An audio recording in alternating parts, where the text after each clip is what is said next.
the farmers and the marginalized. And the biggest marginalization that happens in the society is that of women.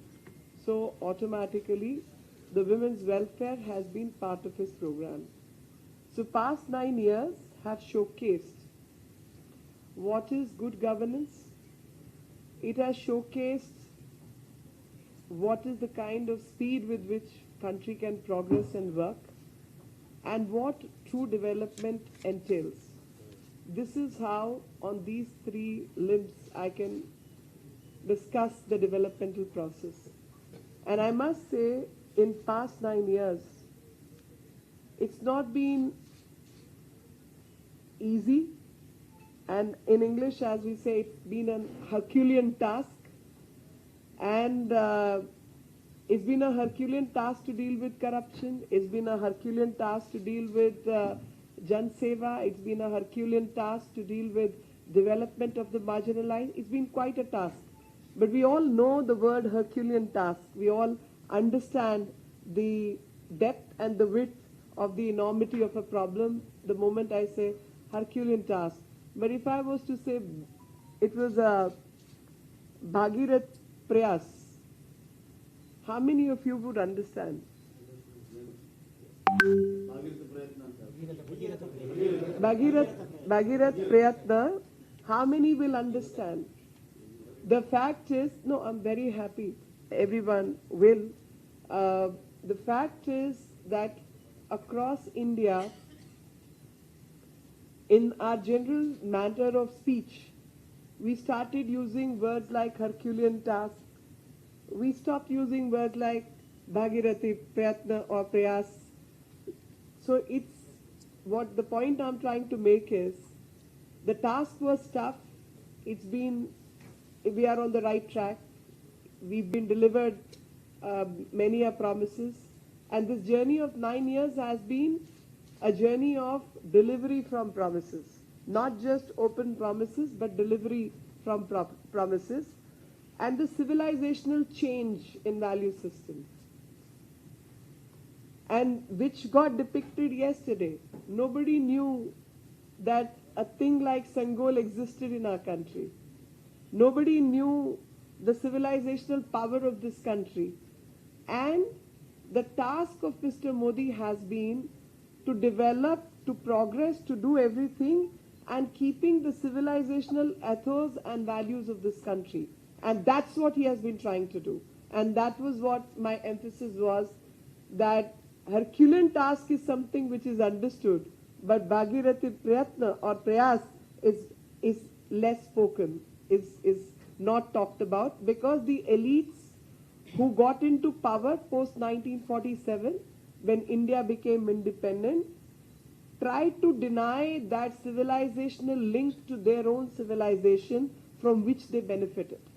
And the prayas on the part of Prime Minister has been to regenerate that feeling of pride in all of us about the civilizational ethos and values of this country.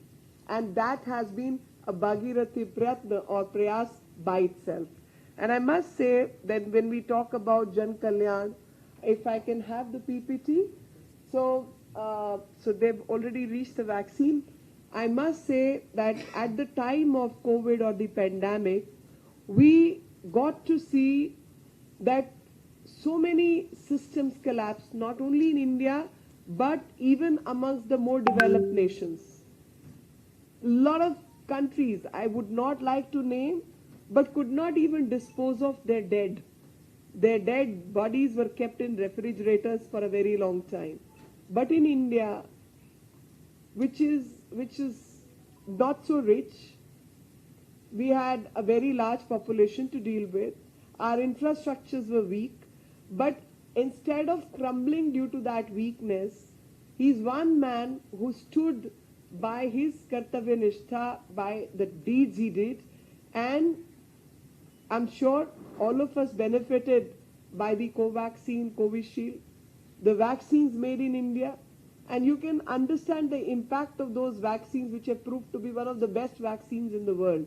But when production had to happen, Before that, when research was happening, I want to remind every one of you how these people from the opposition were trying to sell foreign products in this country. They had no confidence that Indian products could be as good or better, but they were insisting that import vaccines from other countries and give us those vaccines. When Government of India planned that vaccines will be given to the senior citizens first, and before even senior citizens, to corona warriors, the forces, the army, the nurses, the doctors, the Safai Karamcharis, the Raitus, when they will be given the vaccine first, these people were questioning that policy. When India gave vaccine to the senior citizens first, they were questioning, where are the vaccines for my children? Now, can you imagine the kind of chaos which was sought to be created? Because if one had followed those policies, a lot of people would have died. For the simple reason, the most vulnerable class is the senior citizens. And if senior citizens could not be protected, no one else would have been protected, and there would have been many more deaths. So they were playing up with the lives of people when India needed all the political parties to come together and work for the nation's benefit, work for the people's benefit. But these people's mindset was completely different even at that point in time. On the other side, you had a leader like Pradhan Mantri, Mr. Modi, who sat down with the private agencies who had the capacity to produce vaccines, asked them that, can you produce this vaccine? They said, sir, it's too much of research which needs, and we don't have that kind of money to set up new units in which this vaccine can be produced. So Government of India gave 3,500 crore to each of those companies who promised to deliver, and the only condition was that till the Government of India requires vaccines, you cannot sell it in the open market. And Indian government will be your biggest buyer. We will be buying, you will have a captive production for us. And when the vaccine started to distribute, at that point in time, these people said it will take 20 years to vaccinate 1.2 billion doses. Government of India finished that task. Each one of us can sit and talk without mask because all of us are vaccinated. And the Prime Minister's vaccine is no different from the vaccine you and me have got, or our Safai Karamchari has got, or people at the bottom of the ladder have got, and all of us got our vaccine at the right time from a center close to where we could have got. Each one of us have e-certificates with us. You know, the most so-called rich countries, I wouldn't call them developed now, I'll say the most rich countries of the world do not have a digital certificate. Do you know the kind of chaos? They could not even handle the kind of workload we have. We got 2.2 billion doses for everyone, and at the right time. So managing that system, which was COVID, and when questions were raised about COVID, we said it's an open source system, anyone can take it from here. I'm sorry to have jumped from vaccination to straight away to digital infrastructure, but you will all understand the kind of capacity which was showcased by Government of India while handling pandemic, while handling the requirement for oxygen. And that showcasing was not just relevant, it was with the bhav, with the emotion of serving the people of this country who elected him, who made him the Prime Minister. And with that service, it also showcased the determination, it showcased the will, it showcased the resilience of this country, and that's what the Prime Minister embodies. Prime Minister is representing all the good things the country is representing today. We are all energized, we want changes, we are aspirational, we want work, we are connected to our roots, we want to progress ahead, we want to use technology, and that's what is being embodied by the office of the Prime Minister. The Prime Minister as a person embodies all these things and is leading from the front. He's leading from the front because when I talked about marginalized, I mean, imagine the kind of work which has been done for the most marginalized community, that is the women of this country. Nobody bothered how much weight a woman carries on her head while bringing fuel for fire. Nobody bothered how much time she spends when there is no ration at home. Nobody understood that what kind of time and energy is wasted by a woman in fetching water so that the children can get cooked meal or bathing or for other requirements. But here is a government which is working directly, which is again leading from the front, and Prime Minister is overseeing these programs where issues which really touch the soul of women, which represent womanhood. I mean, womanhood cannot but be represented by a phase in life when children drop out of the school because of menstruation. Women get into difficulty because they are unable to function properly at that point in time. Prime Minister of the country talking about sanitary pads. Prime Minister of the country talking about sanitation facilities in this country.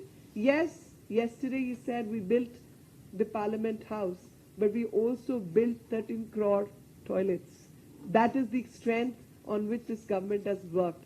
That wherever the pain existed, wherever difficulty existed, those difficulties got addressed. Those difficulties were made easy. Life was made easy, whether it is Ujjwala Yojana, it is Jandan Khatas. I'll come to Jandan Khata later when I talk about financial inclusion. But Har Ghar Nal Se Jal, Ayushman Yojana, which CM has already spoken about, so many aspects, sanitary pads, toilets, Har Ghar Nal Se Jal, these are issues which were not even addressed for a common woman. And because of this, she was getting health issues, she was getting into health problems. When the woman of the house is suffering, everybody in the society suffers. Children, husband, in-laws, parents, everybody is suffering. When the focal point, the woman of the family suffers, everyone suffers. So he tried to address. I mean, let's not forget, he's a person who came from very impoverished and poor background. He would have seen these things with his own eyes when his mother must have been suffering. And he would have developed that emotion to address these issues, that these are the things which got to be addressed. These are the things which need to be spoken about. And you see a result of a true sensitivity towards the cause. And that sensitivity is reflected by the work done. That sensitivity is reflected by the speed with which the work gets done. And if I talk about the next slide, let's move to the next. Medical treatment we've already spoken about. So, poor. Here I will say everybody talked about Garibi Hatao. Ever since I've been born, I've been listening to this word, and I'm above 50. For that many years, Garibi Hatao. So for that many years, Garibi Hatao program was going on, and the Garibi was not, we were not able to get rid of Garibi. What we were getting in return is more Garib, and what we were getting is more corruption. Because all the money that was meant for the poor was going into some people's pocket. It never reached the last person which had to be connected, which had to get that benefit. So government sending money and money is not reaching. We talked about financial inclusion, but there was no inclusion. We talked about reaching doorstep delivery, but it was not happening. You know, within 4 months, initial year when he took over as a Prime Minister, he came up with this Jandan Yojana, Jandan bank accounts, and everyone, you can go back, check the reports, your own teams would have covered the opposition, and they said, you're burdening the banks because these people have no money. What are these accounts worthy of? And this is the most useless scheme which Government of India is bringing, which Prime Minister is bringing. Remember that time, as you remember about COVID, because it happened in recent past. Look at the negativity. Every time a good thing gets done, the amount of negativity which is poured into it. Lack of understanding, lack of vision is all I can think of. At that point in time when these bank accounts were opened, this was actually for social and financial inclusion. Imagine 70 years of India's independence, and this country with 100 crore plus population only had close to 12 crore bank accounts. Can you imagine?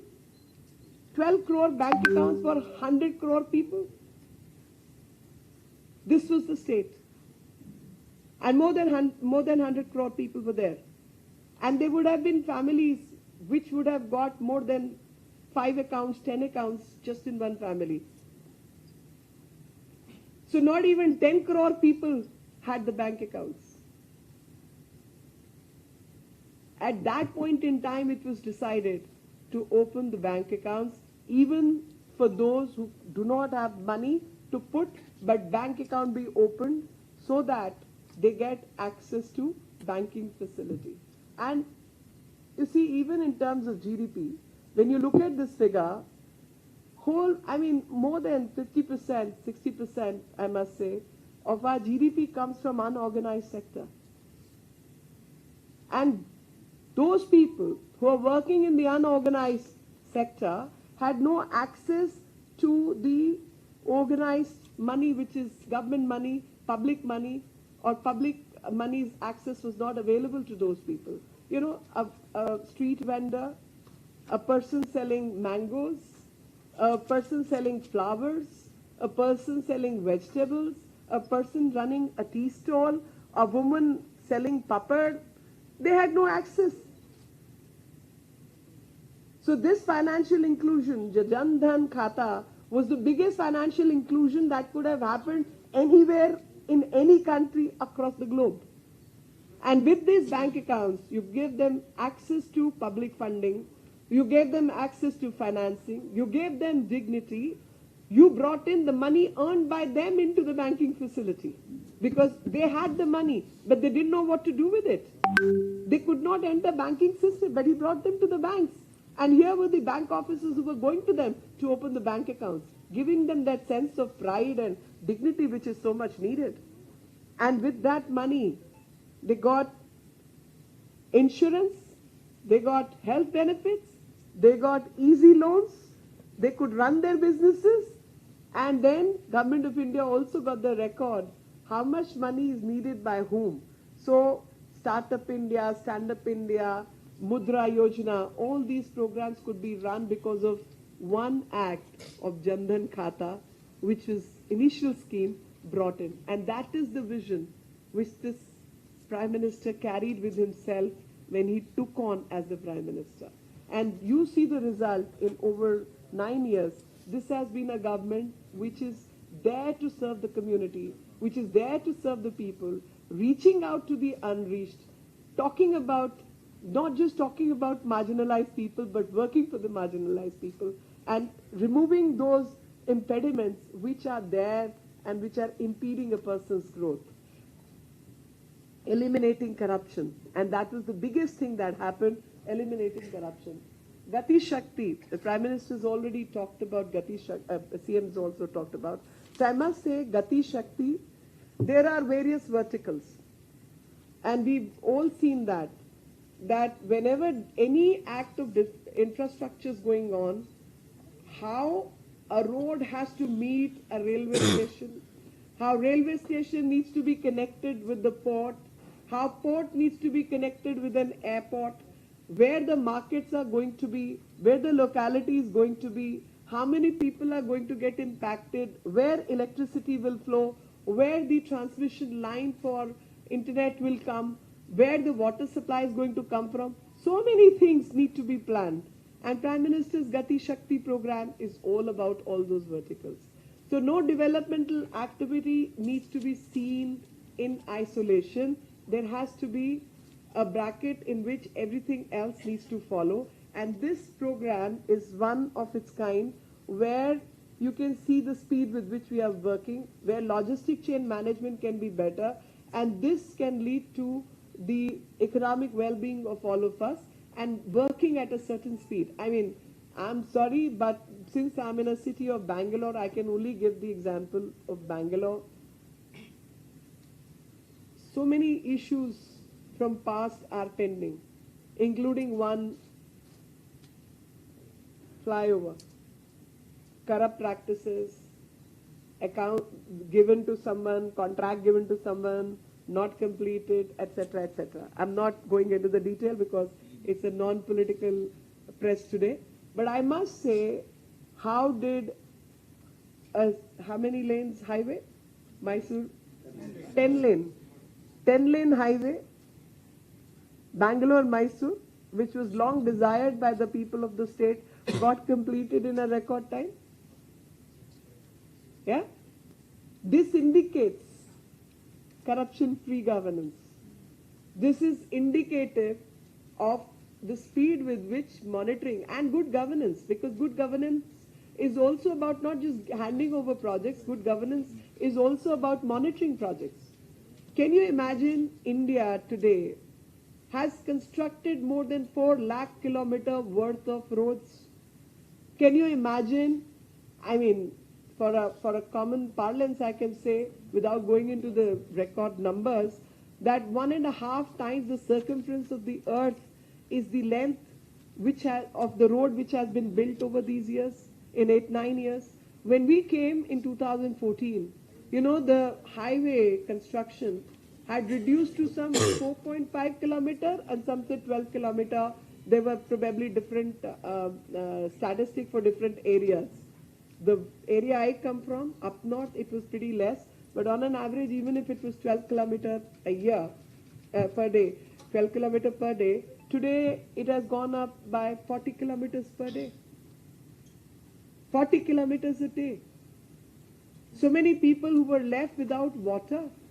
Today, more than 13 crore people, 13 crore homes have got water, including places like Rajasthan. Drought-prone areas, the rural Janta which never had water, water at the height of Himachal and Arunachal. That is the kind of work which is going on right now in water supply management. And water, of course, I related the water to the need of the women, because most women are fetching water for their family. Not taking off that pot of water from the head, which we call ghada on our side. I don't know what's called in Kannadiga, but sar se ghada hatane ka kaam Pradhan Mantri ko karna pada. Can you imagine the kind of weight women were carrying over their heads to meet the drudgery they were going through to meet the requirements of the family, and nobody bothered? Nobody was interested even in addressing these issues. And this is to do with your infrastructure development, that when you are dealing with the development or development of an area, you will talk about canals, you will talk about water management system. In fact, I must say on water management, I met someone on the way today, this morning in the flight, and he said, you know, the country is going to face a huge crisis, and that's going to be water. And we will probably have to import water from outside this country, from countries like Canada, and export people from here because we have such a large population. I said, I must tell you something, that to conserve water, when India completed its 75th year of independence, Prime Minister announced Azadi Ka Amrit Mahotsav, and there were all kind of suggestions that how do you celebrate 75 years of independence, and you send a satellite, etc., etc. And Prime Minister, I still remember that conversation, where he said, you know, these are not the things which I'm interested, these are PR exercises, we need something solid to be done for the people. And the plan was to build 75,000 ponds across the country, so that, which is called Amrit Sarovar, so that these reservoirs of water recharge the earth. These reservoirs become the storage space for water, marine life, to life in the water, to every other life can be protected. Human life, of course, can be protected. Plants, animals, and there is enough water for the people. I must say, on conservation, on environmental conservation, on wildlife conservation, we saw cheetahs and highest number of animals which have gone into the highest number of wildlife animals which have happened in recent past. This is a country which is a country of yuva, of youth, because we have more than 60% young people in this country. And even at this point in time, whether it's sports, the very best kind of performance, still a long way to go, is happened because podium target program was run by the government. So many facilities across the country have been created in sporting sector, new education policy, to Startup India, funds being made available for starting other such activities for women also in the startup sector. Information technology, the cheapest rate for internet and highest consumption and highest density is what you see in these years, and connectivity. I mean, there is so much to say. There is so much to showcase that even in the field of youth and infrastructure has been done. A bit quick.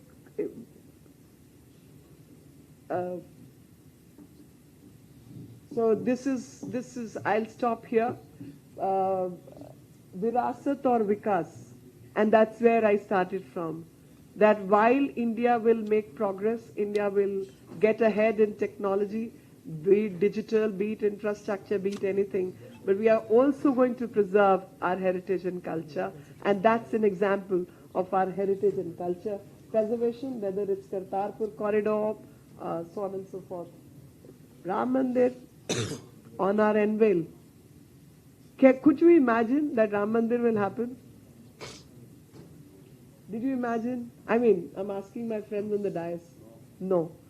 And again, I remember I also did not imagine that Ram Mandir could actually happen and we will actually get Ram Mandir. I thought this will only be, battle and fights over it.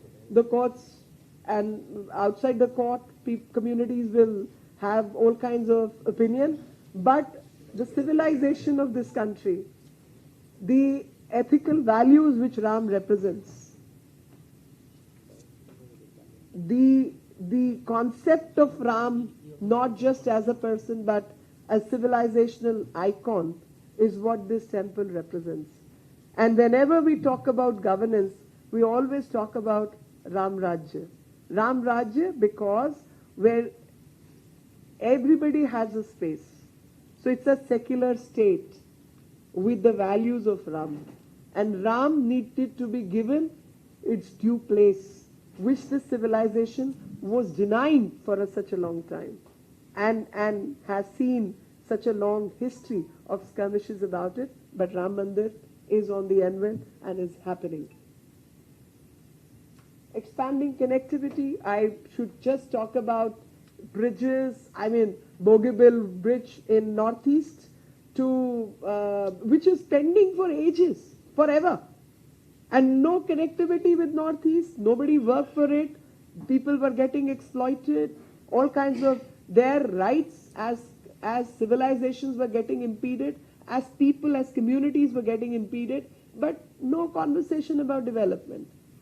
But not just talk about Northeast, he transferred it to not just look east, but work towards east and work with entire force towards development of Northeast.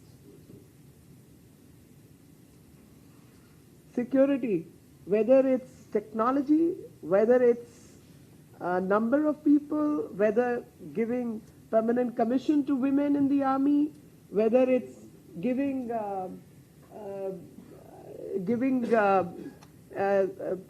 asking every other state and bringing certain percentage, 25% women, 15%, gradually increasing that number of women in the paramilitary forces, abolishing 370. I mean, the Ram Mandir and 370 were things like I thought I will probably die without seeing this happen in front of my eyes.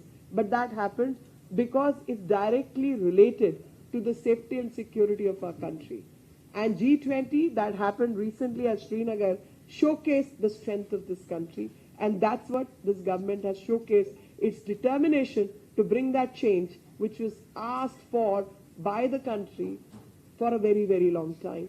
So it was not just a promise, but it was delivery of a promise that happened. Now, whether it's Yemen, Syria, Nepal, Ukraine, recently Afghanistan, and just now Sudan, so on and so forth. Every time there is a crisis and you happen to be an Indian in a foreign land, you know there is a place to go to and there is a person who will be there to respond, and that's what the change in working has happened ever since PM became the Prime Minister of this country. That the government of India will respond to the need of its people no matter where they are. And that response will be in terms of what is required and what is asked of as a government. These are the changes in attitude, in conduct, and in reaching out to the unreached again. Even in foreign countries, we engaged in these rescue missions. I must say, whether it's G20, its SCO presidency, or the visits of the Prime Minister outside the country, all of them have added a feather in the cap of India because we get to benefit. The moment India gets to be, the stature of India goes up by Prime Minister's conversation, by his presence, by eulogy that people have to offer him outside the country, whether it's investment coming into this country, or it's a sense of security for Indians outside, or sense of pride also, or it's about reaching out, or it's about getting help from others when we are in difficulty, which happened during COVID. It's all adds up to the benefit of the people of our country. Every visit of the Prime Minister, every accolade that Prime Minister receives is an accolade to the 1.3 strong billion Indians. It's for all of us. That compliment is meant to for all of us as a country, as people, and that's what he's added value to the presence across the globe, and thus recognized as a global leader, and people asking him, taking him on board for various programs and various things, and geostrategic issues which got to be discussed by various groups across the globe, and thus pride of India and the status of India goes up with a Prime Minister like Prime Minister Modi, who's traveling across the globe. I would say what we saw yesterday at the inauguration of the new parliament, my heart, and I'm speaking on everybody else's behalf, was filled with the sense of pride. Each one of us felt so proud that we don't need foreign architects to come and tell us what architecture is. We can use the latest technology without any intervention from anyone. It's all desi, it's all made in India. Every material used in the parliament came from various parts of the country. Various artists from across the country have contributed, which showcase all the best things India has to offer, both culturally, technologically, architecturally, and also historically and from the perspective of heritage, because India is, as said, the mother of democracy. People forgot, people started talking about Westphalian models and so on and so forth. From Vedic period, this country had the system of democracy where Raja, was just a title like Prime Minister. He would be one person who will be elected by others. And Raj Dand is something which would be used at the time of Rajyabhishek. His forehead will be touched by this or hit by the, because when king will say, I am the most superior and I can do whatever, the Raj Purohit will touch his forehead and hit him with a baton, saying, and that is Rajdan, saying, you are not the greatest, it's the law of the land which is superior to you, and you are here to obey the land, the laws of the land, and also uphold the dharma. Dharma not in a narrow sense as we use these days, because that time there was no Christianity and there was no Islam. These are the practices which precede the origin of these religion, and these practices were to keep the society gentle, compassionate, and even the most powerful man was not powerful in front of the law. It was the law of the land which was the most superior, most powerful, and that is the soul of democracy. That is what rule of law represents, which of course we get from post-Renaissance period, and that is what was represented when that Singhol was kept, which was neglected for 75 years, was kept right next to the speaker's chair. So this is heritage, culture, technology, development all together, and that's the way forward for India, and that's the vision of the Prime Minister, and that's the work which was Bhagirathi Prayas, which we have done over 9 years.